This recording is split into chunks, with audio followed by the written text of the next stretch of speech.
Hey hey my people, bimeze bite? Ubu noneho nje kukwereka uburyo wakora akawunti ihemba. Murabizi ko nyine mu Rwanda kugira uhembwe bisaba ko ufite international TikTok. Nkuzaniye uburyo bushya uburyo wayikora bidasabye bya bintu nyine ngo bya VPN na browser. Sasa twagiye noneho. Uraza hano kuri profile yawe.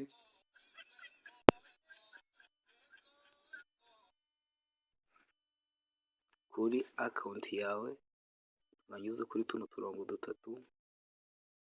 Ufitemo hano setting and privacy. Nurangiza uze hano hasi handitse switch account. Utegereze hasi ahantu handitse add account aba ari gukanda. Noneho ahita haza sign up for TikTok. Sasa ibanga ryishemo sasa. Hano handitse Rwanda hano. Urashaka uburyo uhahindura uhagire igihugu nyine TikTok ihembamo. Ubwo turaza dukandaho kabiri gutya kabiri ukandaho kabiri. Haza ibihugu ugahitamo igihugu ushaka nyine uzi ko TikTok ihemba. Reka twihitiremo United Kingdom, Ubwongereza. United Kingdom. Urabona ko Ubwongereza bwahageze noneho sasa. Uhita uza hano continue with Google bari gukanda nyine.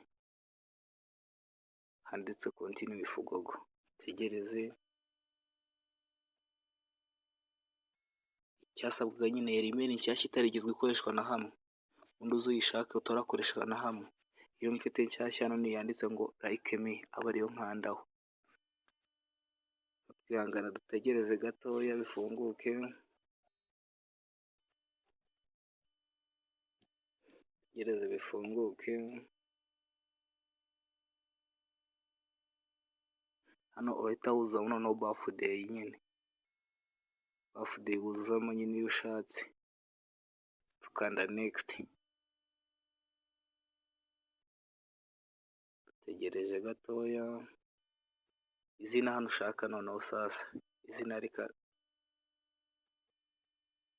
nta kibazo, reka twandike gutya Rekimedi.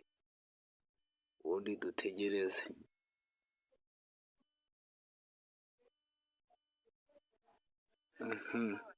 Sasa reka turebe ko byarangiye byabaye ko yabaye international TikTok. Urahita uza hano. Urahita uza kuri turiya turongo dutatu. Ugiye kureba ko harimo ka kantu ka Creator Reward Program. Dukanda no kuri Creator Tool.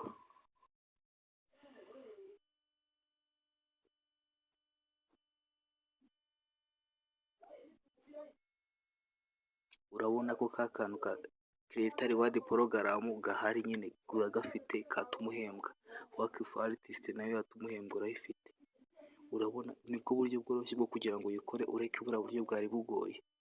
Kora subscribe unayisharinge. Noize no video unayisharinga ku bandi bantu nyine bashaka gukora international TikTok.